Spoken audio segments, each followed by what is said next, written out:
Fala pessoal, estamos aqui no terceiro episódio do Imóveis Insights desse ano de 2024.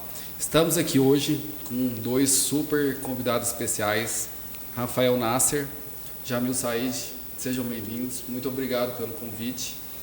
Estaremos abordando hoje um pouco mais sobre os bastidores da incorporação imobiliária, aquele backstage, as histórias de como acontece a incorporação imobiliária, como antes do lançamento. Tem a construção, né? Mas até chegar ao lançamento, negociação de terreno, procura de área, tudo isso a gente vai estar contando um pouco mais sobre isso. Wellington, quem está com a gente hoje, fale mais um pouco sobre eles. Primeiramente, eu quero agradecer a presença de vocês aqui. É uma honra ter vocês aqui em nossa mesa, onde nós fazemos negociações e com duas pessoas importantíssimas, né, para o mercado imobiliário, para o empreendedorismo de Goiânia. Estamos aqui com o Jamil Said e também com o Rafael Rocha. Vou apresentar para vocês o Jamil Said, para vocês conhecerem um pouco quem realmente é Jamil Said. Depois ele vai falar um pouco também, se apresentando. Tá? E logo após, vou apresentar o Rafael Rocha. Bom, estou aqui com um resumo do currículo do Jamil Said. Né? Jamil Said tem 47 anos, ele nasceu em São Paulo. Há 9 anos ele reside em Goiânia, já se considera goiano, né, o Jamil? É formado em Engenharia Aeronáutica pela ITA e é especialista em sistemas distribuídos na UNB, isso mesmo? Correto. É empresário do setor imobiliário e possui 25 anos de experiência na condição de executivo de multinacionais como empreendedor. Anteriormente foi sócio de empresas de tecnologia e varejo. Já participou de diversos cursos executivos realizados no Brasil, Estados Unidos, México e Holanda. Jamil, seja bem-vindo. Eu que agradeço pelo convite, é um prazer estar aqui compartilhando da experiência que a gente tem aí no mercado imobiliário. Atualmente já são praticamente 14 anos como empreendedor nessa área e uma atuação que aí remonta aí bem a uns 20 anos atrás, se eu considerar quando a gente começou a fazer os primeiros investimentos, né, comprando lotes, comprando áreas, que eu acho que é um tipo de atividade que vários empreendedores, vários empresários têm aqui em Goiânia. Então vai ser um prazer falar um pouco dessa experiência aí, compartilhando aí para todos os ouvintes e clientes aí da ADM. Eu tive aí algumas atuações como político, né? Fui candidato na última eleição a vice-governador, foi uma experiência muito boa, eu acho que a gente aprende bastante com todas as experiências. Anteriormente fui candidato a vereador também, atualmente eu estou um pouco afastado, acho que meu foco no momento é mais atuar mesmo no mercado imobiliário, fazer a empresa crescer. Seja bem-vindo, fique à vontade. Obrigado. E também temos aqui o Rafael Rocha, né? Estou com o currículo dele resumido aqui também em minhas mãos. Rafael, primeiramente, seja bem-vindo, meu querido. Obrigado. Fique à vontade, a casa é nossa. Então, falando um pouco mais do Rafael Rocha, tem 31 anos, é de Goiânia. Rafael é engenheiro civil, formado pela PUC, Goiás, pós-graduado em gestão de negócios pela Fundação Dom Cabral. É CEO da 3 Incorporadora, que inclusive é uma incorporadora fundada em 2020 e de lá para cá já teve mais de 200 milhões em VGV lançado. Rafael, seja bem-vindo, fique à vontade, meu querido. Obrigado pelo convite, né? Para mim é uma grande honra estar aqui com vocês, que são parceiros de negócio, tanto a ADM e o Jamil, nosso parceiro em 2 grandes empreendimentos que foram referência tanto para nós e, de certa forma, impactaram também o mercado de Goiânia. Então, tenho certeza que a gente tem muita coisa boa aqui para compartilhar. Fique à vontade. Muito bom, pessoal. Muito prazer estar aqui com vocês. Vocês são parceiros, né, clientes aí. A gente está conversando aí praticamente toda semana e começamos aí uma parceria forte desde 2018, né, quando a gente começou a negociação de um terreno do Jamil. É o terreno do Art House, né? Isso, terreno do Art House. Começou em 2018, então, né, cara? Desse tempo para cá, as relações se estreitaram e a gente tem feito muitos negócios, muitas negociações. Queria ouvir de vocês dois. O Jamil tem um currículo aí. Eu lembro quando prestava vestibular, quando falava de ITA, né? O ITA, na época, não sei como está hoje, mas ITA era a faculdade mais difícil do Brasil, né? Não era quem entrava, não. E queria saber de vocês dois como que foi o início, porque o Jamil morou no Rio de Janeiro, e aí como que você entrou hoje no mercado imobiliário, e fala um pouco mais sobre o Grupo Atlântica. Claro. Né, que é o que você representa. Eu começo então, Rafael? Depois você. Pode começar. Tá ótimo. Então, olha só, a minha história assim, é bem interessante, né? Porque eu acho que ela representa um pouco do que acontece com vários empreendedores de Goiânia. A minha família trabalhava com varejo, né? Jamil Said, libanês, gosta de comércio. Então a gente veio da área de perfumaria. Eu fui sócio de uma empresa chamada Biblos Perfumaria. Atualmente quem administra a empresa são meus irmãos. Essa empresa tem mais de 30 anos, né? Durante muitos anos eu morei fora de Goiânia. Então, assim, eu não atuava diretamente na empresa, e a cada 8 anos, basicamente, por coincidência, eu voltava a Goiânia, ficava aqui um tempo trabalhando na empresa e depois voltava para o mercado executivo, né? E o que acontecia, né? Como é muito comum para vários empreendedores, quando você tem uma reserva de caixa, você tem um lucro, o que os empresários goianos gostam de fazer, né? Investe em imóvel, é basicamente isso. Por quê? Porque é mais seguro. Eu acho que isso é muito da característica dos brasileiros, né? Os brasileiros, eles ainda não têm uma educação financeira assim tão refinada para atuar no mercado financeiro, e todo mundo acredita. Eu acho que até por questões históricas, né? A economia do Brasil teve muitos altos e baixos. O imóvel, ele é uma segurança. E com os meus pais isso não foi diferente. Eles passaram a fazer investimento em lotes, aquisição de lotes, né? Inclusive um dos projetos que a gente vai estar conversando aqui foi nessa época que começou a adquirir os primeiros lotes lá na Vila Rosa. Era, né? Sempre terrenos? Assim, ele não vou investir em apartamento ou tipo de imóvel?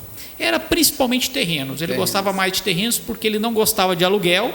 Olha que interessante, não gostava de aluguel, e ele achava que o condomínio valorizava mais. Achava que o terreno valorizava mais, e ele não gostava de pagar condomínio também. Então, para ele, o que ele gostava era dos terrenos. E ele já tinha tido uma experiência que, igual eu falei, a empresa nossa, eu vou contar um pouquinho como é que surgiu a Atlântica Participações. A nossa empresa é de 2009, então ela tem 14 anos. Mas os primeiros projetos imobiliários que a gente participou foi há mais de 20 anos, investindo em terrenos. Você, na verdade, compra alguns lotes, forma uma área, e aí você faz parceria com algum incorporador, né? Pessoas que estejam dispostas a fazer um projeto ali. Eu acho que a gente vai poder falar um pouco mais a respeito disso adiante, mas para quem investe em lote, esse é o melhor investimento que existe, é a melhor negociação que você pode fazer. Por quê? Porque é onde você consegue realmente uma valorização alta na sua área que você tem, né? Por quê? Porque você pega em permuta futura unidades que, em valor, no momento que você vende, elas superam muito o valor de mercado da sua área. Então, inicialmente, meu pai começou a fazer essas negociações de uma forma pontual, não era o nosso negócio principal. Pessoa física mesmo. Na pessoa física. E em determinado momento a gente montou uma empresa, uma holding patrimonial com finalidade para planejamento tributário, principalmente, e sucessório, né? Só que esse negócio continuou crescendo, chegou num ponto que a gente tinha um portfólio de terrenos que era um patrimônio relevante, e a gente decidiu atuar de forma mais profissional. Então a empresa passou a ter uma atuação mais profissional como uma empresa de investimento imobiliário mesmo, é o que a gente faz hoje, né? Essa virada de chave aconteceu entre 2014 e 2015, na época eu estava fora de Goiânia ainda. Sim. Eu fazia cada 2 semanas, cada semana eu vinha do Rio de Janeiro para cá. E hoje essa é a nossa principal atuação, no caso Atlântica Participações, né? A gente atua não só ainda como terrenista, fazendo compra de terrenos em oportunidades pontuais. Se a gente tiver oportunidade, a gente vai falar um pouco mais, que está cada vez um pouco mais difícil você fazer compra de terrenos e ter um retorno adequado. A gente faz não só isso, mas também a gente entra como sócios de SPS, né? Já atuamos também através de SCPs, então é uma atuação bem ampla. Então foi uma atuação que assim começou por acaso, deu muito certo, e hoje é uma empresa aí que a gente se dedica integralmente, né? Só um comentário assim, né? Porque também como incorporadora a gente acaba encontrando vários terrenos. A incorporadora ela tende a querer negociar via permuta mesmo, né? E realmente a empresa do Jamil foi a primeira que eu vi que tinha feito isso de forma estruturada, porque muitas vezes a gente vai negociar permuta, a gente senta com a pessoa física, com a família dele, tenta mostrar para ele, né, as vantagens de se fazer uma permuta no terreno, o quanto isso traz de ganho ali, né, que é muito melhor do que ele vender o terreno à vista hoje, é ele ficar junto no empreendimento, pegar as unidades, ganhar essa valorização. E ali, quando a gente teve contato com o Jamil, realmente foi a primeira vez que eu vi, cara, eles estruturaram uma empresa para fazer isso de forma, né, organizada mesmo. Então, desde o começo assim, eu realmente admirei essa estrutura assim, né, do que o Jamil construiu lá com a família dele. E não é à toa, né, que realmente dá muito certo, né? Eu acho que às vezes o que ele falou que na verdade é você ver. Se eu pegasse isso que ele falou e reproduzisse, me economizaria um tempo enorme, porque muitas vezes o meu trabalho é convencer a pessoa que vale a pena a permuta, né? Sim. Que vale a pena, cara, pega os imóveis, né? Eu falo isso, eu nunca fiz uma proposta de permuta que fosse menos do que o dobro do valor que se fosse vender à vista, entende, o terreno. Hoje normalmente vai às vezes 3 a 4 vezes, né? De 3 a 4 vezes. Pode chegar. Sim. Então, assim, um formato muito interessante de negócio, e quem vai mexer com incorporação tem que estar por dentro, sim, disso tudo. Com certeza. Você, Rafael, como que você também já vem da parte da construção, família, né? Sim. Da W Rocha Construtora. Isso. Mas como que você entrou ali no mercado? Você já vem da engenharia civil, Uhum. né? Conta um pouco da sua experiência aqui e hoje como que você está nesse mercado atuando. Então, o meu pai era engenheiro civil da Caixa Econômica Federal, foi assim que começou, né? Meu pai e minha mãe trabalhavam na Caixa Econômica Federal, minha mãe trabalhava em agência e o meu pai era engenheiro, né, da parte de habitação. Tinha um banco BNH, né, que era o Banco Nacional da Habitação, isso veio a ser a Caixa, e ele acompanhou todo esse processo, e meu pai ele tinha um sonho de empreender no mercado habitacional popular. E lá, né, quando ele estava mais velho, a gente já tinha nascido, ele resolveu começar a fazer os primeiros empreendimentos até o momento que ele saiu da Caixa e, de fato, se dedicou integralmente à empresa, né, que na época era a W Rocha Engenharia, e começou a construir. Ele fez loteamentos, fez condomínios, com Minha Casa Minha Vida, ele também surfou na onda do Minha Casa Minha Vida, fez faixa 1, faixa 2. E eu sempre tendo muito contato com isso. Então, nos finais de semana nossa, a gente ia brincar na obra, né? Toda essa história de quem realmente tem a construção civil dentro da família. Eram obras individuais ou era já condomínios? Já era condomínio já. Uma obra que a gente brincou muito, chamava Residencial Hayward. Meu pai construiu ali 118 apartamentos, próximo ali da região de Campinas. E nos finais de semana a gente ia para lá e ficava, né, brincava com a areia e tudo. Então, assim, meu pai provocava isso e a gente tinha um contato muito próximo, eu e meus irmãos, com o canteiro de obras, né? E aí, por isso, assim, nunca me passou na cabeça fazer alguma coisa que não fosse engenharia civil. Eu nunca tive esse conflito de o que fazer, né? Sempre para mim estava muito claro, era aquele caminho mesmo. E aí logo com 16 anos, né, passei no vestibular, entrei na faculdade, fiz engenharia civil. E aí aos 18 anos a gente perdeu meu pai, e a gente resolveu seguir, né, na carreira. A gente seguiu com a W Rocha até o ano de 2020, que foi quando a gente resolveu deixar de lado o mercado habitacional popular e focar nas incorporações de médio padrão, né? Então essa virada de chave foi o que provocou ali quando a gente fundou a A3 Incorporadora, que aí sou eu, o Reis e a Giovana, e a gente fundou com esse foco, então, não só no popular, mas também no médio padrão. E hoje vocês incorporam e constroem também? A gente incorpora e constrói, sim. Incorpora e constrói. Então, a divisão nossa lá é meio que assim, né? Acabou que eu me voltei mais para a parte de desenvolvimento de produto e comercial. O meu irmão é o braço da engenharia, né, o Regis, e a minha irmã, que é a Giovana, é a parte do administrativo financeiro. Entendi. Não, muito bom. Nós aqui nos encontramos em 2018, né, quando a gente surgiu a negociação ali do Art House. É uma área que a primeira experiência que eu tive de negociação eu achei muito interessante em 2015, que foi de uma incorporação até mais complicada, que era diferente, já não era um grupo formado igual o Jamil, que era uma empresa já dona do terreno todo, né? Uhum. Mas lá foi uma negociação longa, assim, de 8 meses, que eram 3 terrenos na 135 no setor marista, o Chateau Provence, lá que foi com o Breno da CF+, que hoje, na época, eles estavam começando. Isso eu achei muito interessante, porque assim, muitas pessoas não sabem o desafio até que chega no lançamento, né? Como que é. Então, o Jamil ele falou hoje, meu pai lá atrás começou a comprar os lotes, né? Queria que vocês falassem um pouco mais desse desafio, porque às vezes parece fácil, né? Vou ali pegar uma área e formar esses lotes. Hoje, você, Jamil, que tá nesse formato, você pega nesse desafio de formar área, sair comprando, como que é? E também para você, Rafael, como que é hoje o desafio de você encontrar terrenos? Porque o terrenos é o seu estoque, né? O estoque da incorporadora, você tem que estar procurando terreno o tempo todo para estar lançando. Né? Porque sem terreno você não vai conseguir fazer novos lançamentos. Bem, vamos lá. Falando especificamente do Art House, né? Uma área de 3.300 metros Qual quadrados. Qual é a história por trás? Né, foram também, bem uns 6 ou 7 lotes. Esses lotes foram adquiridos a nível de oportunidade, né? Eles não foram adquiridos todos ao mesmo tempo, se eu me lembro bem.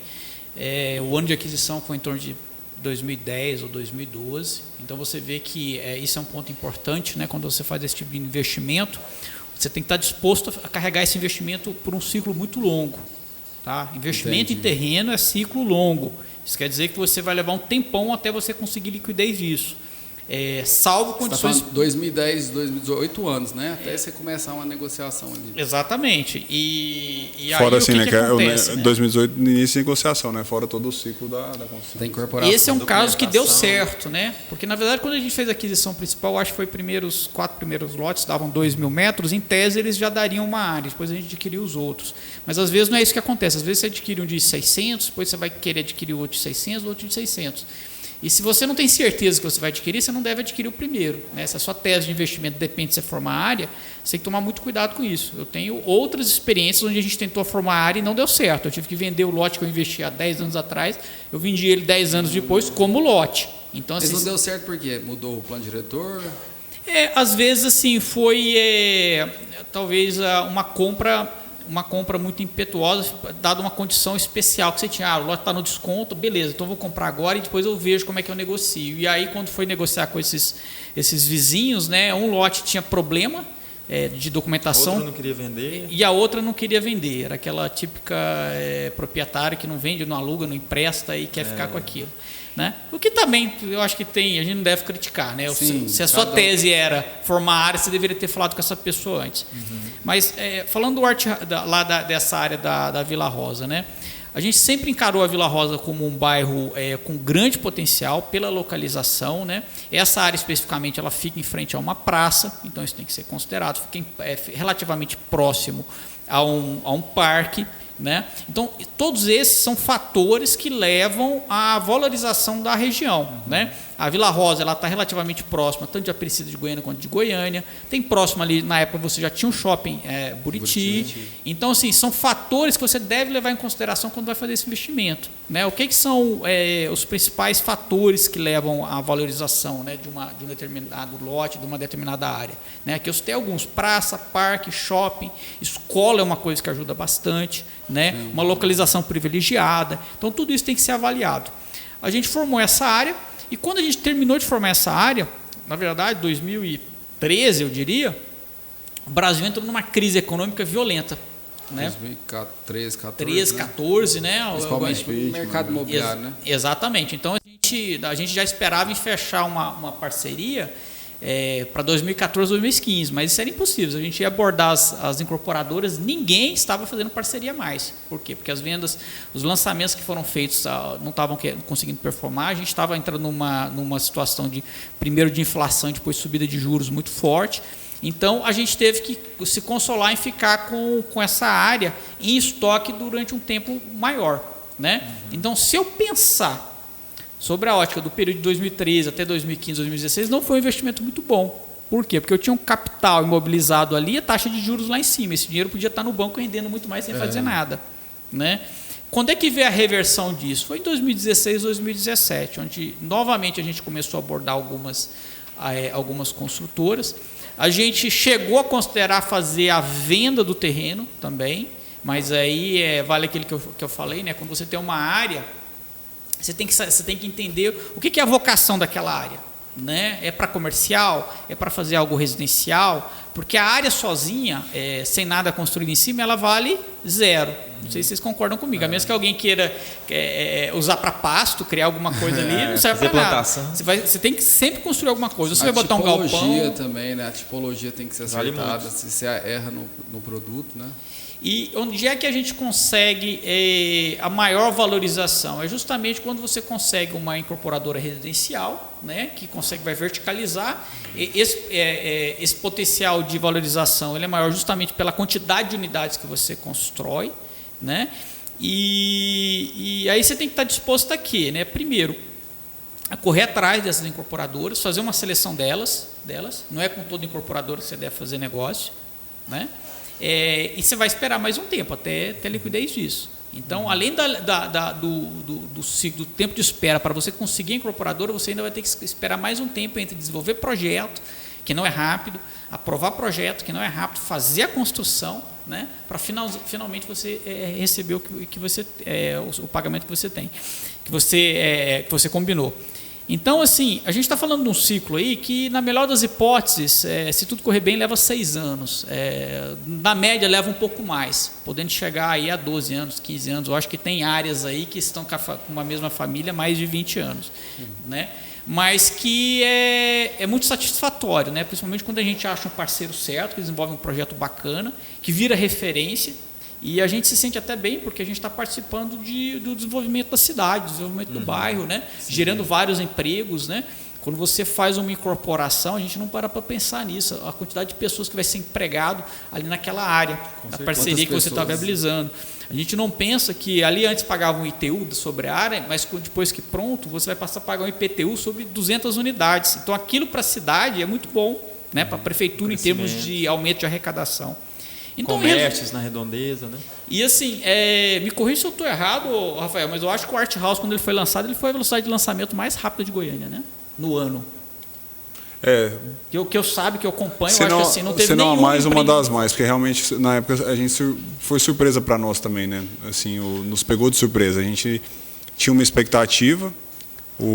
Na verdade, a Vila Rosa, igual o Jamil falou, né, o bairro da Vila Rosa ele é de fato uma promessa. E ele vinha sendo uma promessa já há algum tempo. Né? Então, assim, ainda existia uma insegurança nossa de se era o time perfeito do lançamento em si. Só que aí realmente a gente foi surpreendido, já tinha um tempo que não tinha lançamento na Vila Rosa, e quando a gente lançou, depois de várias idas e vindas do projeto, né, o Jamil falou que eles participam e realmente, né, o Jamil acompanhou. Na época a gente, vamos para o apartamento assim, não, pera, a gente vai pôr assim, não, vamos enxugar um pouco mais. Sim. E tudo isso foi sendo desenvolvido de uma forma a dar uma liquidez para o projeto, né? E tudo isso possibilitou que chegasse lá, a gente começou a negociação, vocês falaram que a gente começou a negociação em 2018 e o lançamento foi em abril de 2022. Então, né, só nisso aí, ao período que só ficou em negociação até o lançamento imobiliário, né? E depois do lançamento imobiliário, mais 42 meses para a construção, então, dos apartamentos. Mas aí, de fato, dia 2 de abril de 2022, a gente foi surpreendido. A gente vendeu 150 apartamentos no final de semana e a velocidade de vendas do Art House, ela continua nos surpreendendo, assim, porque as unidades que voltam têm uma liquidez muito boa. Então, foi o casamento de uma região que é uma promessa. Tem uma questão que o Jamil falou, né, como verificar os potenciais de valorização de um terreno. Se ele é em frente a uma praça, por exemplo, é uma grande questão. E lá não existiu uma praça, mas existiu uma rotatória que a gente enxergou, né, uma praça, né? Foi muito legal. E que isso fez toda a diferença para o projeto. Mas assim, né, falando um pouco o Jamil falou da parte dele, falando assim da nossa parte, o trabalho do incorporador em si é de confiança. Eu vejo que ele é de confiança. Porque a primeira coisa que eu tive que fazer foi mostrar para o Jamil que eu ia pegar o terreno dele, eu ia transformar num produto que ia ter uma liquidez, que ia ter uma valorização, um produto encaixado, que eu vou construir, né, que eu estou construindo, e que ele tem essa segurança que isso vai acontecer. Porque a permuta ela tá fundada nessa relação de confiança entre o proprietário do terreno e a incorporadora. Então, o primeiro passo é esse. E é uma relação de confiança com o mercado em si, porque quando a gente vende na planta também, a única coisa que a gente vende é uma promessa. Então, eu costumo falar isso, né, que o incorporador, cara, ele não pode falar uma coisa e fazer outra. O incorporador, a palavra dele tem que ter um peso, porque a palavra dele é tudo que ele tem. Então, quando eu sento com um proprietário de terreno, né, eu tento o tempo todo tomar cuidado, né, para às vezes não provocar uma expectativa errada. Não sei se o Jamil lembra muito, eu falo, Jamil, isso pode mudar. Né, Jamil, a gente está pensando assim, mas isso aqui a gente pode ser que durante o processo, né, a gente altere. O Art House, a gente, por exemplo, no começo a gente tinha plantas lá de 2 quartos com 63 metros quadrados e 3 quartos com 80, né? E a gente foi vendo ao longo do processo que não era o produto. entende? Assim, a gente viu que não era. Você fala em questão da região? A gente via que o maior estoque da região Claro. estava exatamente com essas plantas, né? A gente contratou pesquisas na época, então assim, a gente entendeu que a gente enxugar a planta ali naquele momento seria o que garantiria uma liquidez para o produto. Foi uma decisão acertada, assim, né? A meu ver, assim, olhando o que aconteceu, a gente foi para uma última análise da prefeitura, na época, correndo um risco, né? Porque a prefeitura aqui de Goiânia tem 3 análises. E a gente fez essa alteração na última análise. E tem uma coisa também, né, Jamil? O terreno, que é um risco que quem compra terreno corre, o terreno do Jamil, ele estava, como a gente estava em alteração do plano diretor de Goiânia. Sim, eu lembro. E aí ele tinha, e por algum motivo, cara, no lugar do terreno dele, assim, tinha uma fenda lá do plano diretor que não seria mais adensável. Então também existia um pouco dessa corrida contra o tempo, para que a gente, né, viabilizasse a negociação e tudo, né, para protocolar esse projeto a tempo. Então, assim, de fato é uma operação, igual o Jamil falou, de um longo período, né, ela é de longo prazo. Não tem como a gente encarar essa operação como algo especulativo de curto prazo. Não é day trade, né? Assim, não é vender ali e acabou, né? Não é vender e acabou. Assim, não é comprei e vendi e acabou. Então você pensa, o Jamil viu um potencial, formou o terreno, compôs esse terreno, veio a crise, ele esperou, achou uma incorporadora, aí depois ainda veio, né, de certa forma, esse fantasma do plano diretor. Mas tudo correu bem, deu certo, né? E lá hoje o Art House está em construção, vai entregar em outubro de 2025. Então, eu acho que basicamente o trabalho falando do lado do incorporador, sempre é passar essa segurança que o proprietário do terreno precisa na hora de fechar a permuta e também passar a segurança para o mercado na hora de fazer a venda do imóvel, né, dos apartamentos. Sim. Isso que você ressaltou, Rafael, do plano diretor é muito importante, até para entender e compreender, né? Por exemplo, se o Jamil segura o terreno ali por muito tempo e fala, não aceita a proposta, quero mais e fica segurando, porque no mercado a gente vê muito isso. Gente com terreno e fala, não, vou esperar que vai valorizar. Sempre tem gente que acredita, pede um preço, acha a proposta e vai aumentando. O seu terreno poderia, na verdade, perdeu, né? Hoje, se a gente olha o plano diretor, se não tivesse aprovado antes dessa última alteração, sim, né? Não teria mais. Um terreno como esse desvalorizaria muito, né? Eu acho que isso aí é até bom a gente explicar um pouco melhor, né? O que acontece? Você tem toda cidade ela tem o que é chamado de plano diretor. Sim. Esse plano diretor fala o que você pode construir e aonde. Então, tem locais que você pode construir prédios de 30 andares, tem lugares que você vai construir prédios mais baixos, tem locais que você constrói somente casas. Né? E de tempos em tempos, esses planos diretores são revistos. Um local que já tem muita construção, o que o pessoal do governo faz, né, da prefeitura? Né? Eles levam uma recomendação para a Câmara para tirar o gabarito, que eles chamam de gabarito, que é o quanto você pode construir. Então vamos lembrar o que eu falei agora há pouco, né? Onde é que você consegue mais valorização numa área? Quando você faz uma permuta para um empreendimento vertical, porque quanto mais você vai construir ali em cima, mais vale, né? Se você pode construir um pouco menos, poxa, você vai valer menos. Se você pode construir só uma casinha, é bem menos ainda. Então isso também tem que ficar muito atento. Né? Goiânia, especificamente, a gente já acabou de mudar o plano diretor. Então, o que a gente espera é que, pelo menos pelos próximos 10 anos, a gente não vai ter nenhuma mudança drástica. Né? Mas pode acontecer de, por exemplo, se alguém for fazer uma aquisição daqui 5, 6 anos de um determinado terreno, ele tem que pensar tem que levantar não só qual que é o potencial construtivo do terreno que ele está adquirindo, como também qual que é a expectativa de mudança futura. Sim. Né? Sim. Então, assim, isso é fundamental para quando você está fazendo uma aquisição, pensando em fazer um investimento no lote, é saber qual que é a previsão, quanto que você pode construir, porque isso vai definir, na verdade, o tipo de parceiro que você vai trazer, né, para esse projeto. Sim. Tipicamente, quanto maior o gabarito, maior a valorização. É tão simples quanto isso. Com certeza. Eu me lembro de uma conversa, há um tempo atrás, até com seu pai, acho que você estava entrando há muito tempo atrás, a gente falando sobre essa questão de parceria, né? Igual vocês fizeram, e muitos clientes se apegam muito ao valor de parceria. Eu quero 80%, 100% do terreno em permuta, mas como vocês já falaram aqui, indiferente, às vezes, é melhor às vezes você ter, por exemplo, 70% com uma boa incorporadora do que 100% com uma Sem dúvida. incorporadora que te pode dar problema ou até mesmo que erra o produto. Que faz um produto que não é líquido, que vai demorar a vender. Então, assim, olhar a importância da parceria é muito mais do que valor de negociação.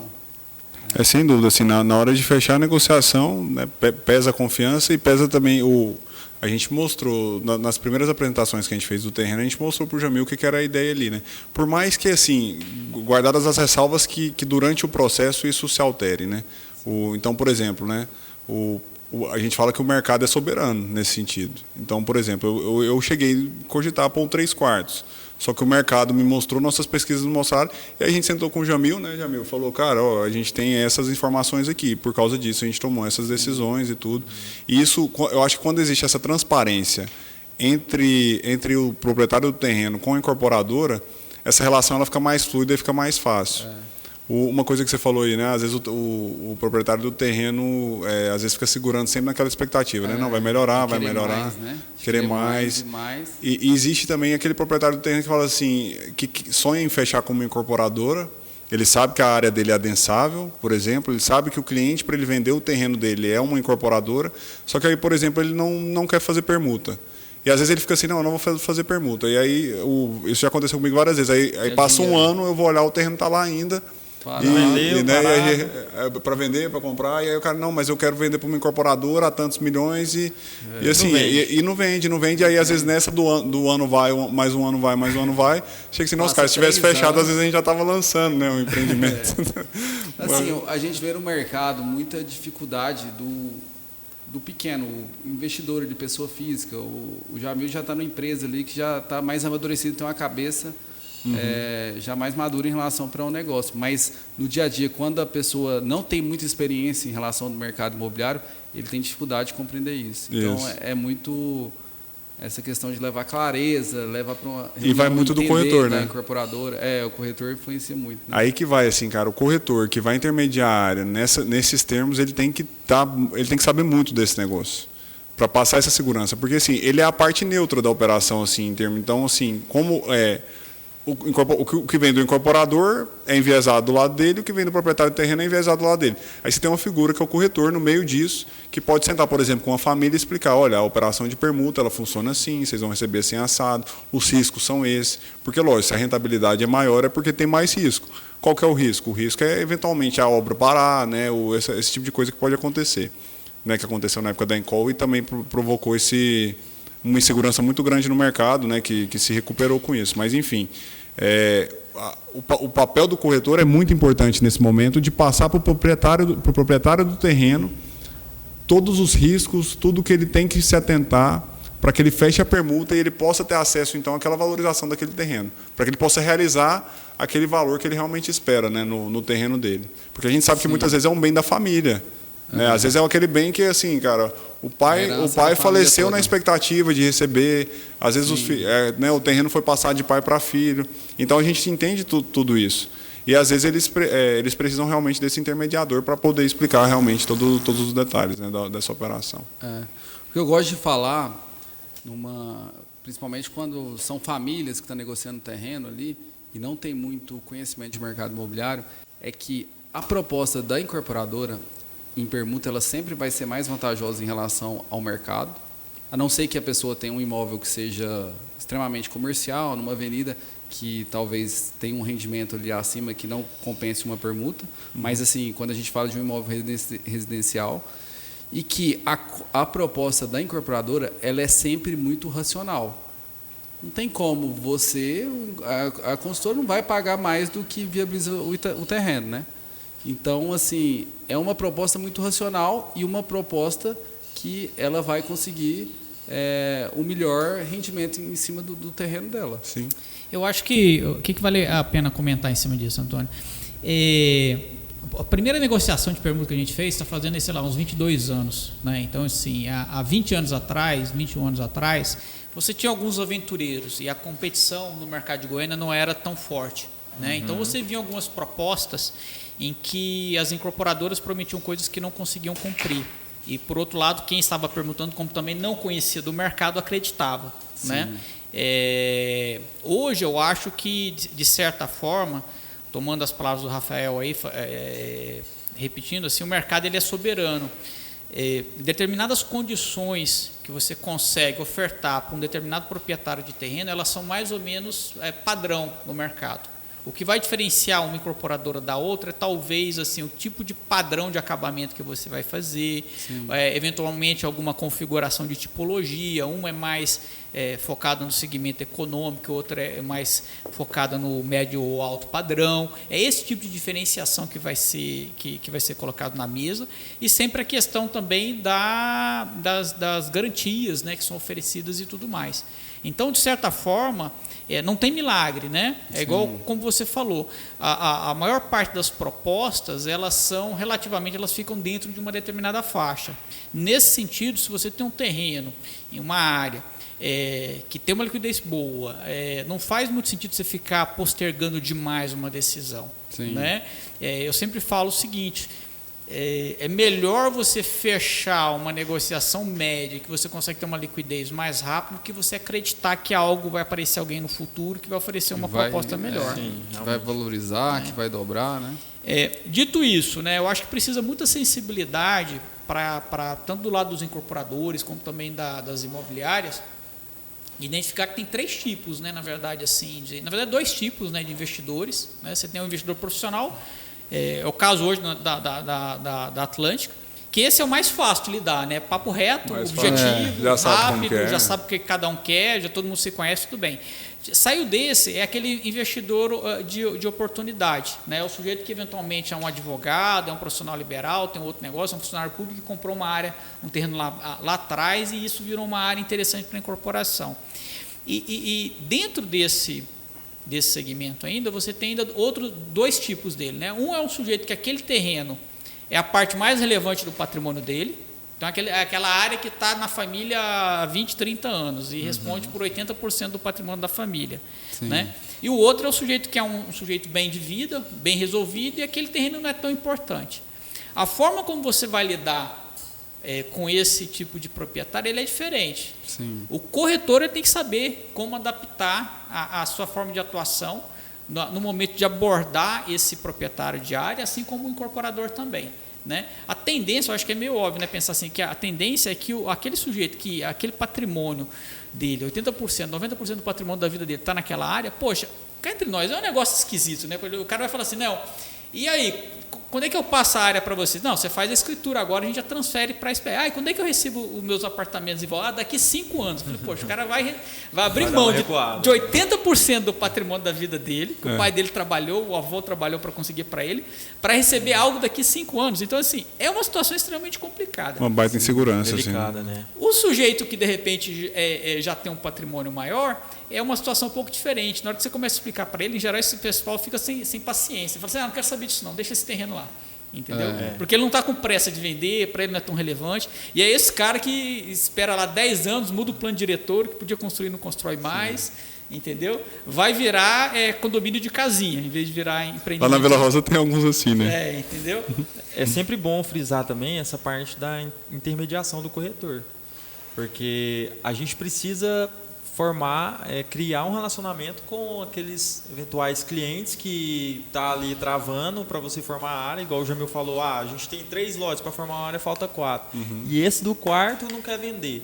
Mas ele não quer vender hoje, né? É a importância de você criando um relacionamento para daqui a um tempo ele possa ir amadurecendo a ideia e eventualmente vender no futuro. E aí sim você forma a área e comercializa. Então, essa parte do criar relacionamento, né, criar ali todo um ambiente para você ir amadurecendo a mente dele é bem importante também. Sim. Eu diria para o corretor assim, se ele tem um cliente que ele entende que tem um cliente que tem um terreno que tem um potencial de incorporação, eu já começaria a plantar essa ideia desde já. Assim, se ele vai buscar uma incorporadora, são pouquíssimas incorporadoras que vão para a compra de terreno. Assim, né? A grande maioria do mercado pratica a permuta. Né? E a permuta tem todas as vantagens e riscos, né, que a gente falou aqui. Então, o corretor tem que estar muito antenado nisso e já começar a plantar essa ideia. Eu lembrei um caso aqui da Vila Rosa, que é muito semelhante a isso, né, assim, a esse assunto que a gente tem falado. Quando a gente fechou a área do Jamil lá, eu comecei a estudar ali em volta, por causa da praça e tudo, e tinha um terreno do outro lado da quadra, de frente à praça, que era adensável e ia perder esse adensamento. Sim. E aí eu consegui o contato do proprietário do terreno, eu não tinha um intermediador ali. E eu tentei várias vezes mostrar para ele o que ia acontecer. Ele era um empresário, eu tenho certeza que não era nem 5% do patrimônio dele. Reunião. Tentei marcar reunião e ele assim, e o Jamil falou essa frase para mim, foi muita forma como ele conduziu, deixa esse negócio quieto aí, né? Ou deixa esse terreno quieto aí. Terreno valoriza. Assim, ele não estava olhando para esse terreno, não fazia parte, e assim, é um terreno que se fosse direcionado para uma incorporação, lógico que eu olhando do meu lado assim, né, cara, eu vi um produtaço ali naquele terreno. E, enfim, eventualmente, aí depois eu até fiquei sabendo que ele faleceu e tudo, e esse terreno está lá e perdeu o gabarito, né? Assim, então, às vezes por essa falta do intermediador. Porque ainda vai para inventário agora. Ainda vai para inventário. Então, assim, né? Imagina o que né? Ainda vai pagar ITCMD e tudo. Mas, assim, em Goiânia a gente vê muito isso. Eu vejo, tem parceiros aí que tem muitas áreas, que aí vem da terceira geração de avós que herdaram, em que hoje, por exemplo, às vezes dívida de ITU, né? O ITU, dependendo a longo prazo ali, se não for negociado, vai virando a bola de neve e vai perdendo muito valor por falta de negociar. A legislação, na verdade, ela é muito mais radical, né? Você tem um valor de ITU que é alto, esse ITU, ao longo dos anos, ele é majorado, então cada vez você paga mais se o terreno está vazio.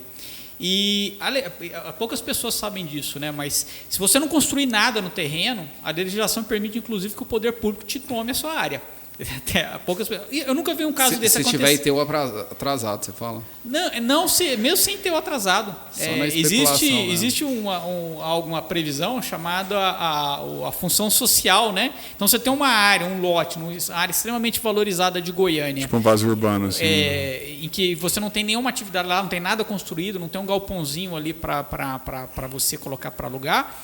Em tese, o poder público pode chegar e o Ministério Público pode chegar e falar assim, não está cumprindo com a sua função social e pode tomar. Nunca vi esse caso, mas que existe. Então, nesses casos, né, o mínimo que a pessoa deve fazer é o quê? Constrói alguma coisa ali, transforma de ITU para IPTU, que é mais barato, e coloca para aluguel. Né? Se a pessoa quer ficar com esse terreno. Se a pessoa quer segurar, né? Exatamente. Não quer deixar Eu queria, Antônio, voltar um pouquinho a falar a respeito que eu acho que de repente é uma dica importante, como é que um corretor lida com esse pessoal que não quer fazer permuta, né? Porque acha, porque igual eu falei, é muito complicado, eu vou abrir mão de tudo que eu tenho para receber daqui 5 anos. Isso não entra na cabeça de ninguém, para quem não está acostumado. O que eu sempre falo é o seguinte, olha, corretor para formação de área, você tem que ter muito mais paciência do que para vender empreendimento no lançamento ou revenda ou qualquer coisa desse tipo. Porque você vai ter que convencer a pessoa. Namoro, né? É bem delicado. É um tempo maior. Também. E a melhor forma de você convencer a pessoa é mostrar que você está trabalhando. Então você fala assim, não, beleza, você não quer fazer permuta? Então eu posso colocar uma placa lá? Pode, beleza, coloca a placa. Vai ter uma série de pessoas te ligando. Você tem que pegar, anotar todas essas ligações que são feitas e a cada 1 mês, 2 meses, voltar a falar com esse proprietário e falar, olha, recebi esses contatos aqui, esse aqui achou muito caro, esse aqui não presta, disse que não serve para a área dele, esse aqui o plano diretor não cabe ao empreendimento, e você vai mostrando para a pessoa que você está correndo atrás de oportunidades, porque na cabeça do proprietário ele acha o seguinte, eu não achei nenhum negócio, mas é porque eu não tenho tempo de correr atrás, e o meu corretor que eu coloquei olhando isso, ele também não está trabalhando. Sim. Então, eu posso falar isso como proprietário de várias áreas, às vezes você sente isso, falta o feedback do corretor para o proprietário. Você tem que dar esse feedback, mesmo que você já sabe que fala, cara, essa área é só para permuta, você já sabe de antemão. Essa área não é para permuta, essa área é para construir um galpão, você já sabe disso. Mas você tem que mostrar que você está trabalhando de formas que ali, a partir de 6 meses, 1 ano, 1 ano e meio, eventualmente essa pessoa fala, poxa, a gente teve aqui 10, 15 oportunidades, nenhuma delas me atende. Né? O que tem que ser feito realmente é a permuta. E realmente vai amadurecendo excelente dica, viu, Jamil? Isso aí é muito bom. É você pegar os dados de forma e dar o feedback para o proprietário. Exatamente, está apresentando para ele. Falei, não só mostrar de área, né? De captação e mostrar que a realidade. Para não gerar uma falsa sensação nele de que só não recebeu proposta porque não está sendo trabalhada, né? Porque às vezes ele pensa que ele ainda continua alimentando aquela ideia de que, né, se ele pegar firme vai vender, ou enfim. O caso da Vila Rosa, ali foram, antes de fechar com a 3, foram 8 propostas que eu tive. Eu tive 4 de compra, 8 não, 7, e outras 3 de permuta. Compra era construtora mesmo. Não, era investidor. Via de regra, eram Investidor pra investidores, exatamente. Investidores como eu que queriam investir no terreno, mas queriam colocar um preço lá embaixo, aí não compensava para gente. Sim. Né? Então, assim, tinha proposta, obviamente teve proposta indecorosa, né? O sujeito quer botar um sítio lá em São Paulo, outro quer colocar uma fazenda não sei aonde, que está em inventário, né? Quer dizer, o inventário é sempre o que mais aparece, né? É o que dá medo, né? No pessoal. Mas, assim, é o que eu falo, a atuação do corretor que atua com área, ela tem que ser uma atuação especializada.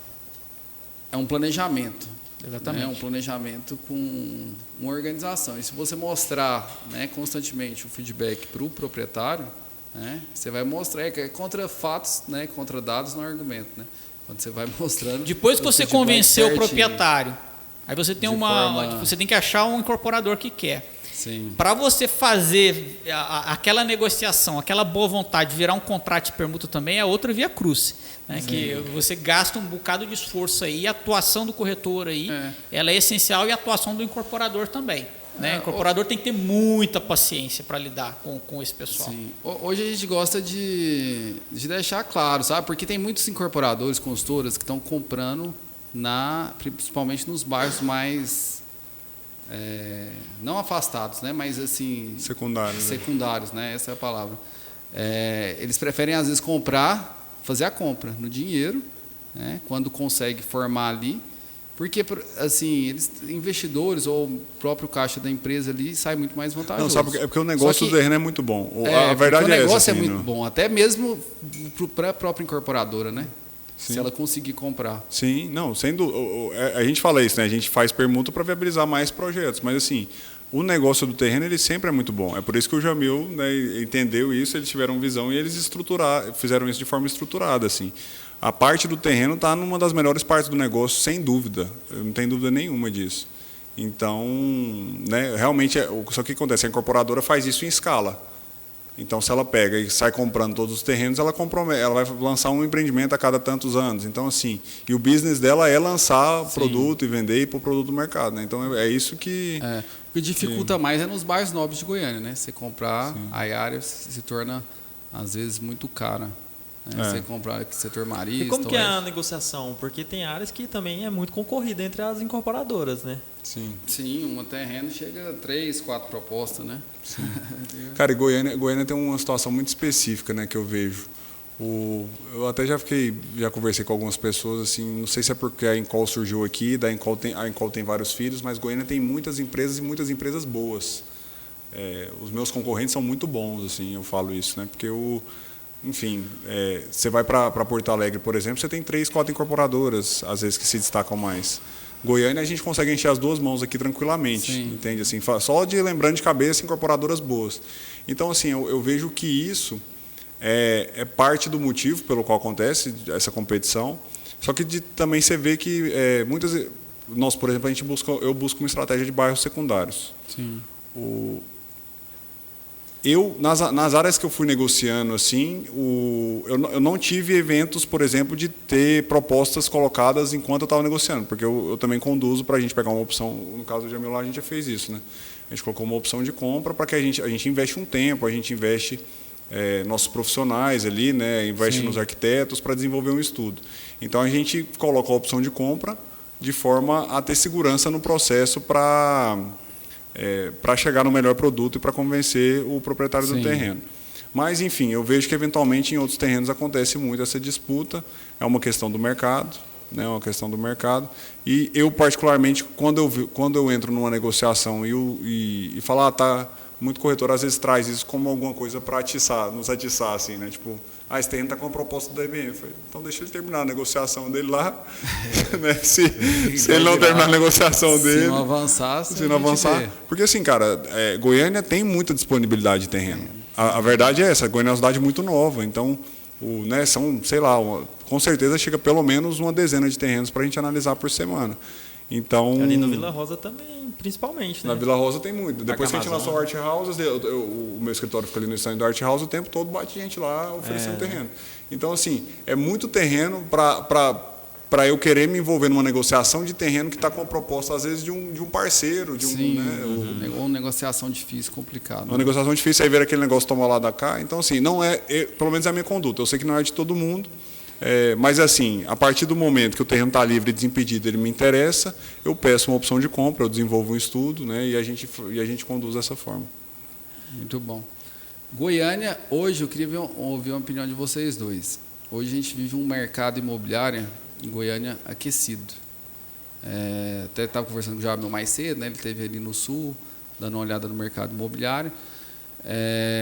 Então, e hoje, quando a gente vai até para fora, São Paulo, a gente vê o mercado imobiliário bem avançado, em todos os quesitos de empreendimentos, estandes de vendas, de plantas, tipologia, tecnologia. Cada quadra, cada bairro que a gente vê aqui é muita obra, vê um mercado muito aquecido. Queria ouvir a opinião de vocês, o que vocês acreditam, por que Goiânia vive esse momento, se é a localização, o que atrai para a gente estar vivendo esse mercado imobiliário aquecido. Bem, acho que são alguns fatores, né? Talvez o principal deles é que, querendo ou não, aqui a gente está sob a influência do agro. Então eu vejo, mesmo porque às vezes as pessoas não entendem isso, né? Falam assim, mas não, eu trabalho no varejo, eu sou um comerciante. Sim. Mas o que acontece? Aquele dinheiro que está circulando no mercado, que está viabilizando as vendas na loja dele, na verdade, é o quê? É o pessoal do agro que gera PIB, que gera receita, traz para a cidade, e isso favorece essa pessoa ter a possibilidade de um ganho, eventualmente da entrada num determinado empreendimento. Então acho que esse é um ponto. O segundo ponto que eu acho que também favorece é o seguinte: a gente teve um período aí que foi de certa forma, um represamento de lançamentos, né? Que foi aquela época que eu falei na crise de 2014, 2015, 2016, que as empresas seguraram os seus lançamentos. Isso, de certa forma, agora já foi ajustado. Eu acho que a gente está numa posição hoje no mercado saudável entre lançamentos e demanda, entendeu? Então a minha impressão é que a demanda talvez ela não está mais com esse efeito de represamento, mas que ainda assim existe espaço para continuar nesse ritmo por muito tempo.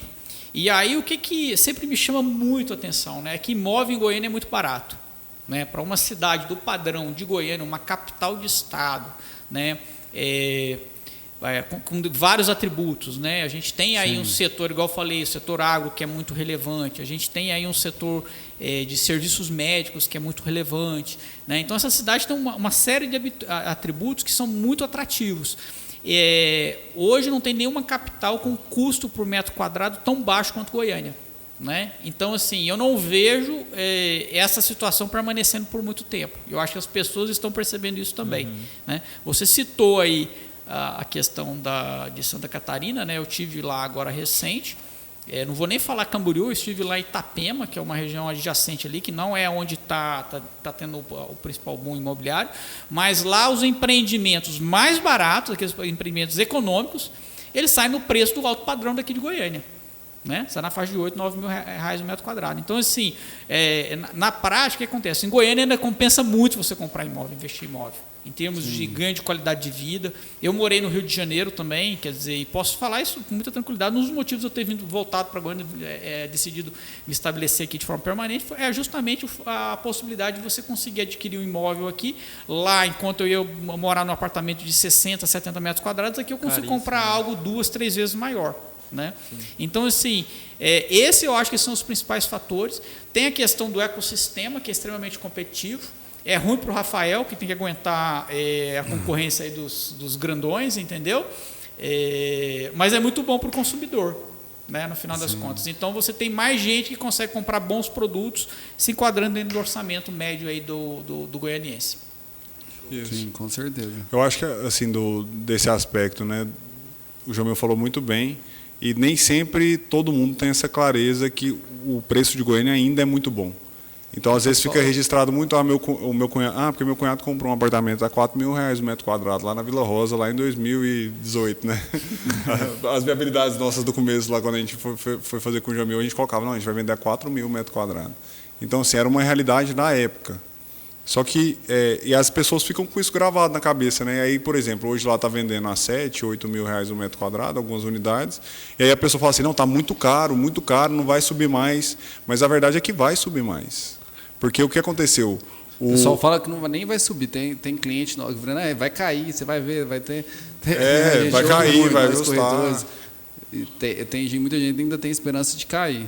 Isso, a pessoa fica naquela expectativa de não, subiu demais, então vai acontecer alguma coisa que esse preço vai cair. A Selic baixar. Só que o que acontece? Assim, a verdade é que a margem ainda não foi nem recomposta pelo aumento dos custos. Então, a tendência continua sendo de aumentar o preço, isso eu não tenho dúvida nenhuma. Fora a questão que, comparada com as outras capitais, igual o Jamil falou, eu acho que parte do que segura o preço nosso é a competitividade entre boas incorporadoras e um volume de incorporadoras que existe. A disponibilidade de terreno também é uma coisa que continua deixando o nosso preço um pouco abaixo das outras capitais. E as diretrizes de adensamento do nosso município, que também permitem um adensamento, agora restringiu mais um pouco, depois do plano diretor.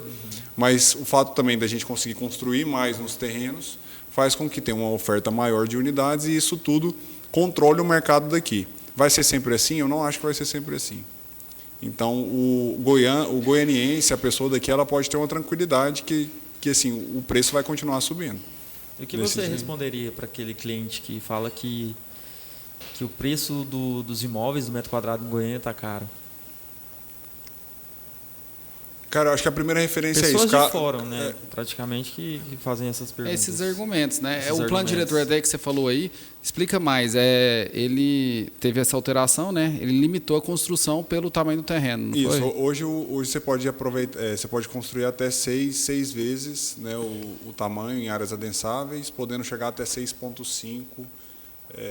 Se você usar o TDC. Eu acho que é isso, assim, né? As arquitetas parceiras nós me corrijam se eu estiver errado, porque antes você não tinha essa limitação. Então, isso por si só já vai fazer com que você construa menos nos terrenos. Só que o que acontece? O exemplo de Porto Alegre, cara, você vai olhar para Porto Alegre, lá você não pode adensar, assim, os prédios são baixos, então tudo isso gera uma escassez muito maior. Goiânia ainda pode se adensar, se limitou um pouco. Eu acho que a tendência, né, de diretriz urbanística é de que, à medida que o município vai tendo problemas com o adensamento, ele vai restringindo isso mais. Então, por exemplo, né, o fato da gente começar a ter... Goiânia está começando a ter, né, prédios muito altos, uma concentração muito grande, isso impacta no trânsito, e o município vai tomando medidas para limitar esse adensamento, de forma que a infraestrutura comporte as pessoas que estão ali naquela região, né? E tudo isso, cada medida dessa que limita o adensamento aumenta, né? Dos imóveis, aumenta o valor do imóvel. Porque, basicamente, né, Sem falar na construção civil, né, que aumentou demais e muitos, assim, eu vejo muitos com dificuldade hoje de mão de obra, que eu acredito que é uma dos fatores que mais determina, né? Está muito escasso, né? A gente teve um boom do custo do material da construção. Hoje mão de obra está difícil. Que por si se estabilizou. E hoje a gente tem uma escassez da mão de obra. Que eu vejo todos reclamar. Principalmente Goiânia, né? Com esse tanto de obra aí. Fica mais difícil ainda. Então, né? você está lançando muito, a gente já sabe que no ano seguinte vai ter muita obra. E com isso as construtoras começam a disputar a mão de obra, né? Normal. E isso vai levando o custo da mão de obra. Às vezes, essa mão de obra, às vezes, por pouca coisa a mais, ela vai para o canteiro do lado. Então, existe uma disputa. E aí o preço vai subindo, entende? E tudo influencia também, né? Desde, por exemplo, um empreendimento que tem uma academia maior, tem uma área de lazer maior, isso tudo influencia no valor do imóvel também, né? No preço do imóvel. E agora, potencial de valorização, eu acho que uma coisa que isso tanto para os corretores quanto para quem vai comprar um imóvel, eu vejo que existe sempre o lado que ele quer, se é para ele morar, ele quer resolver um problema, né? Às vezes ele está casando, ou separou, ou está grávido e quer um quarto a mais e tudo. Existe isso, mas eu vejo que todo mundo às vezes quer trazer a questão da valorização. Ele quer comprar, mas ele quer que também valorize. Então aí você olha para o produto em si, né? Que é essas questões. A área de lazer é uma área de lazer que atende, a localização dele tem serviços próximos, né? Tem escola, o Jamil falou. Tem supermercado, tem uma praça, porque a localização em frente a uma praça, por si, ela é exclusiva. Sim, com certeza. Então, assim, a partir do momento que o prédio está construído ali em frente a uma praça, ele sempre vai estar em frente àquela praça. Com certeza. E isso, né, depois se paga o preço para morar ali, quem quiser. Né? Wellington, complementando aí, quer dizer, o que a gente falaria, né, para um cliente que acha que o preço aqui está alto? Eu falaria em primeiro lugar, assim, pesquisa o preço em outros locais, né? Igual assim, eu acompanho isso muito de perto, já morei fora, pesquiso isso com frequência. Não tem nenhuma capital no Brasil que tenha um preço por metro quadrado tão baixo quanto Goiânia. Esse é um primeiro ponto. Segundo ponto, a questão de inflação de material, que foi algo que afetou bastante a gente recente, para mim ela não está ainda totalmente resolvida. A gente está numa situação de estabilidade, mas eu vejo um risco alto de você voltar a ter inflação, principalmente de custo de materiais. E por que eu considero isso? A gente tem uma guerra ocorrendo lá há 2 anos na Ucrânia, isso gera um monte de instabilidade. E a situação de 2 anos para cá, ela não melhorou, ela piorou, a bem da verdade, né? Quando a gente fala em situação externa. Então, tudo isso, qual que é a importância disso? É que isso impacta muito o custo de commodity, né? E tudo que é commodity, que envolve a balança do comércio exterior do Brasil, acaba afetando diretamente no cálculo do INCC, que é a questão de câmbio e tudo mais. Né? Então, hoje eu vejo um risco real de você voltar a ter inflação de materiais, da mesma forma que a gente teve nos últimos 2, 3 anos, aí, onde a inflação do custo de construção foi mais alto que a inflação para o consumidor, que é o IPCA. Né? E aí não tem jeito, sempre que você tem inflação de custo de material, não interessa a demanda, o preço vai ser repassado para o consumidor final, ponto final. Com certeza. Entendeu? Hoje eu vejo mais vantajoso a pessoa fazer a compra do imóvel agora do que se deixar para mais para frente ela vai pagar mais caro. A gente tem uma questão da Selic, né? A Selic ela está em queda. Todo mundo está nessa expectativa, vai cair a Selic, mas observa, ela não vai cair igual estava antes, né? Porque na verdade de 2, 3%, isso não vai voltar a ocorrer. Inclusive, essa situação que teve 2, 3%, na verdade, ela foi devido a uma situação atípica. Sim. E que piorou a crise. A Selic ela vai estacionar em torno de 8, 9, 9,5%. E a gente não está muito longe disso. Quando você faz um financiamento imobiliário, você está falando 15 anos, né? No mínimo aí, 15, 20 anos. Então, assim, dado essa conjunção de fatores, da possibilidade de você ter uma inflação do INCC, igual eu falei, ano que vem agora, esse ano agora, tem eleição aí do presidente americano, você tem aquela situação da China, né, com Taiwan, você tem guerra no Oriente Médio, você tem guerra na Ucrânia. É muito difícil você fazer uma previsão exata e falar assim, vai tudo melhorar. Eu não acho que as coisas vão melhorar tão rapidamente. Eu acho que tem um risco da Selic não cair, ou cair e voltar, entendeu?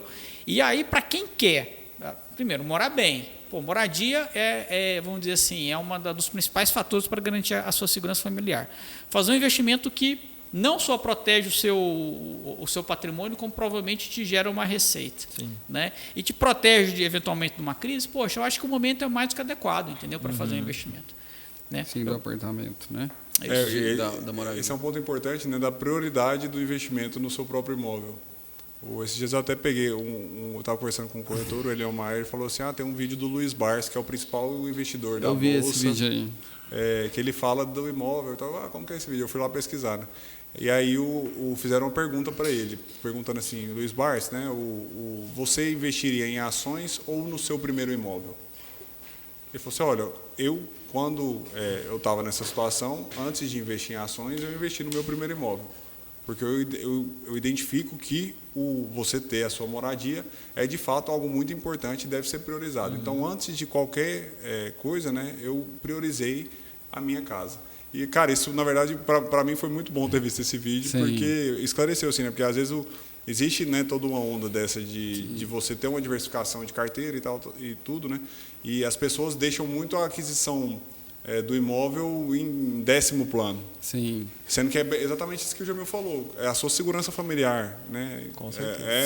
É o lugar onde você vai morar.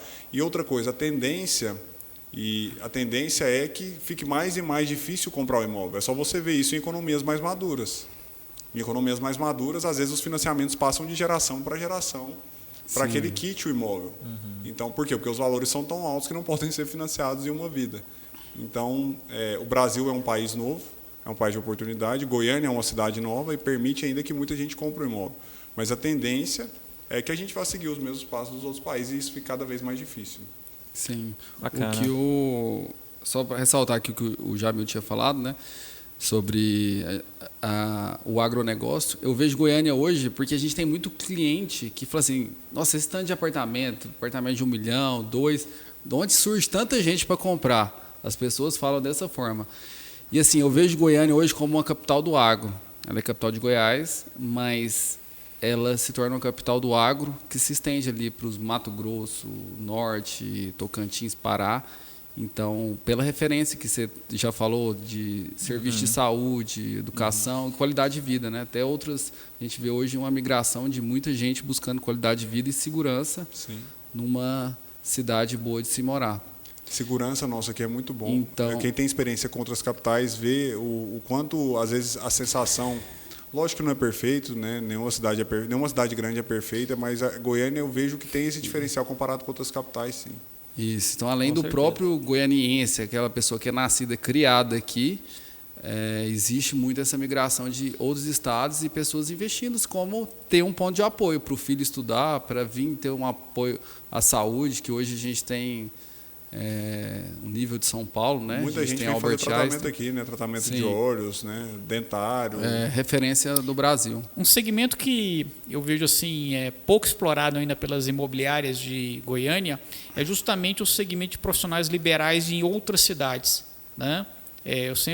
De novo, é o meu caso, né? Eu morava no Rio de Janeiro, morava bem no Rio de Janeiro, né? Morava num bairro ali na Zona Sul, tinha o privilégio de todo final de semana ir a pé para a praia, e eu escolhi sair do Rio de Janeiro e voltar para Goiânia, né? Porque para mim, eu tendo negócios aqui, eu podia morar lá, quer dizer, eu vinha na ponte aérea. Para mim, na verdade, Goiânia ela tinha alguns outros atributos. Poxa, tinha uma escola muito mais barata, eu tinha muito mais segurança, a possibilidade de comprar um imóvel, morar num imóvel de médio e alto padrão, que eu não conseguiria lá no Rio de Janeiro. Lá eu tinha que pagar aluguel, que era caríssimo, o aluguel lá era mais caro do que a minha parcela de financiamento, né? Ia voltar para terrinho, que é sempre bom, né? E o que eu ia perder? Obviamente aqui não tem praia, né? A gente tem que abrir mão de alguma coisa, né? Então, Não dá para ser perfeito. Né? não dá para ser perfeito, mas eu vejo esse segmento de aposentados, pessoas que se aposentam e de certa forma ganham uma certa mobilidade, é muito pouco explorado. As pessoas não conhecem a oportunidade que tem hoje aqui em Goiânia de você literalmente fazer um upgrade na sua qualidade de vida, né? E fazendo uma complementação aqui sobre a questão de segurança, né? Eu não sei se as pessoas se ligam nisso, né? Mas quando você compra um imóvel e você faz isso através do financiamento, eu acho que a maior parte dos clientes fazem a contratação através do financiamento, de certa forma você está contratando um seguro de vida também, né? Que vai proteger a sua família. Porque em caso de falta da pessoa contratar o financiamento, você tem um seguro ali associado à sua família. O seguro vem, quita o imóvel e a sua família recebe o imóvel. Com certeza. Sim. Entendeu? Então você observa o potencial que isso tem, né? Na verdade, assim, se um cliente, sem contratar um imóvel, ele tentar contratar um seguro de vida, ele não consegue, né? Então não é só a segurança dele de ele ter um teto naquele momento, mas a garantia de que ele vai ter esse teto para os herdeiros dele também, para os filhos deles, né? Então eu acho que isso é muito bacana, né? Para aquele casal que acabou de casar e está pensando em ter um filho, né? Com certeza. A melhor forma dele, na verdade, garantir já um patrimônio imediato agora, com a renda que ele tem naquele momento, é através da compra de um imóvel e fazendo o financiamento, né? Bacana. Pessoal, já temos mais de 1 hora de gravação. Primeiramente, você que está nos acompanhando, eu quero pedir para você nos seguir nas nossas redes sociais, no Instagram Imóvel Insights, no YouTube Imóvel Insights também e no Spotify Imóvel Insights. Todas as plataformas Imóvel Insights. Então segue a gente para você não perder nenhum episódio, nenhum bate-papo. Inclusive, estou aprendendo muito, por isso estou meio calado aqui. E com certeza você que está nos assistindo está aprendendo muito, tá? E eu quero agradecer a presença de vocês. Foi muito bacana esse bate-papo. Antônio vai encerrar aí. Mas desde já quero deixar o meu agradecimento aqui. Sejam sempre bem-vindos e com certeza vamos fazer muitas negociações aí daqui para frente, tá bom? Jamil e Rafael, queria que vocês deixassem uma mensagem hoje, como que o Grupo Atlântica está, quais são os objetivos para esse ano. Eu sei que o Grupo Atlântica hoje já comercializa vários apartamentos, né, na planta, que a gente também tem comercializado aqui junto na DM Imóveis. E quais são os planos, né, se pretende continuar nessa aquisição de terreno ou se tem alguns outros. E na 3 Incorporadores, como que está para 2024? os lançamentos, se tem alguma novidade vindo. Tá? Fiquei sabendo que tem uma quentinha aí, né, Rafael? Tem quentinho, tá no forno. Bem, vamos lá. A gente continua na nossa estratégia de investimento imobiliário, expandindo um pouco mais, não só na aquisição de terrenos, mas também fazendo investimento direto em SPS, como em parceria com as incorporadoras, sempre entrando numa fase do projeto mais cedo do que normalmente outros, vamos dizer assim, fundos de investimento fazem, né? Então, esse é o nosso segmento, viabilizar, dar aquele capital, o primeiro capital para acelerar o lançamento de um projeto imobiliário. Junto com a incorporadora. Junto com a incorporadora. Em paralelo a isso, nós temos aí a nossa carteira de imóveis. Se algum cliente estiver procurando aí um imóvel para comprar, a gente tem aí vários segmentos. Pode estar procurando, inclusive, aqui na ADM Imóveis, né? Eu tenho certeza que vão ser muito bem atendidos. E para encerrar, quero agradecer a oportunidade, né? É sempre bom estar falando com outras pessoas aí do mercado imobiliário, podendo assim compartilhar um pouco desse nosso conhecimento. E assim, fica aqui a minha mensagem de confiança, né? Assim, o imóvel é um bom investimento, os preços não vão cair em Goiânia, muito pelo contrário, a tendência é aumentar, entendeu? Quando eu olho isso no longo prazo, a minha impressão é que os preços vão subir mais do que a inflação, entendeu? E principalmente para quem ainda não tem imóvel, eu acho que assim deve ser colocado como uma prioridade absoluta para 2024. Né? Muito bom. Isso aí. Bacana. Do lado da 3 Incorporadora, agradecer o convite. Para mim é muito gratificante estar aqui com grandes parceiros, né? Você vê a história que a gente começou a construir lá atrás em 2019, hoje a gente poder sentar aqui e contar um pouco disso, lá quando o Antônio me apresentou o Jamil. Então, para 2024 a gente tem um lançamento que está no forno, está para sair em junho, no final do semestre a gente vai lançar no Parque Amazônia, e tem mais coisa também para o segundo semestre, ali na região do Jardim Atlântico e da Vila Rosa também. E focar, eu acho que a mensagem que eu poderia deixar de fato, o Jamil falou muito bem a questão dos imóveis aqui, eu gostei muito da mensagem dele, né? Priorize o seu imóvel para 2024. Se ele estava no seu 10º plano e você vê que você já tem condição de adquirir, antecipe esse investimento, faça esse investimento para a sua família, para a sua segurança. E, do nosso lado, continuar buscando sempre parcerias confiáveis, parcerias boas, igual é com vocês, igual é com o Jamil. Porque eu vejo que é isso que realmente vai trazer empreendimentos de sucesso. Agradecer, né, a presença aí do Jamil, do Rafael, toda essa parceria também que a gente está em constante, né, contato, tanto para negociações de áreas, terrenos, apartamentos. Então a gente, nesses últimos anos aí, tem se estreitado cada vez mais e temos o objetivo aí de cada vez mais estreitar relações para somar forças e fazer acontecer e ter bons resultados. Isso aí, muito obrigado. Obrigado a vocês.